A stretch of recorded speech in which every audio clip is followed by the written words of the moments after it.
আপনাকে একটা বিধবা ভাতার কাট করে দেবো মিয়া। কারাগারি করে সিঙ্গারা ভাই, সিঙ্গারাটাও দেয় না।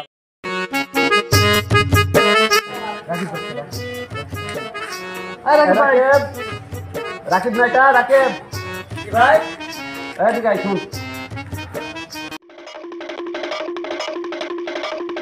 কি ভাই?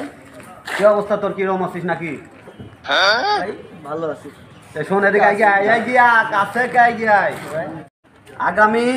আগামী কালকে আমাদের রাজশাহী জেলাতে সবচেয়ে বড় একটা সমাবেশ আছে, ওখানে তোকে যাইতে হবে। আর তার সাথে সাথে তুই আরো 10-20টা ছেলে পোলাপান যদি পাস, পোলাপান সঙ্গে নিয়ে যাবি, ঠিক আছে? ব্যবস্থা যা করার দরকার আমি করে দেবো না, ঠিক আছে?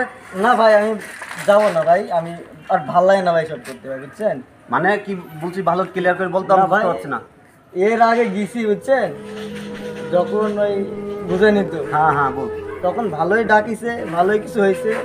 আর এখন তো আমারে গুনে না নেতা। আর আরে ভাই শুনেন, আপনি টেনশন করেন না, বড় ভাই বলে হ্যাঁ। সামনে মাসে আপনাকে একটা বিধবা ভাতার কাট করে দেবো মিয়া।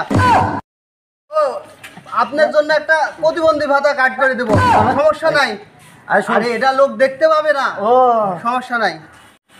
তাহলে কথা বুঝতে পারলো? তাহলে কালকে ভাই আরেকটা কথা শুনেন ভাই, হ্যাঁ। তাহলে আর আপনারা নেতা কি যে বলি ভাই, গতদিন কি শুনো কারাগারি করে সিঙ্গারা একটা মানে বিলব কি ভাই, আরে সিঙ্গারাটাও দেয় না। শোন, তোর জন্য সমস্ত ব্যবস্থা আমি করে রাখবো। তোর লাগবে কি?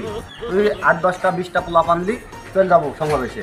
তোর যেখানে যা লাগবে আমি সমস্ত বহন করবো, সমস্যা আছে? না ভাই, সিঙ্গারাটাও দেয় না ভাই। আচ্ছা তুই সিঙ্গারার বদলে তুই যা পাবি তাই সবই পাবি তুই, সমস্যা নাই। খালি 10-20টা পোলাপান দি, রাজ্যের সমাবেশে চলে যাবি।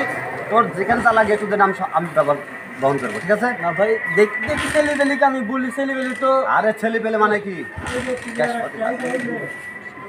আচ্ছা ঠিক আছে ভাই, হ্যাঁ আচ্ছা।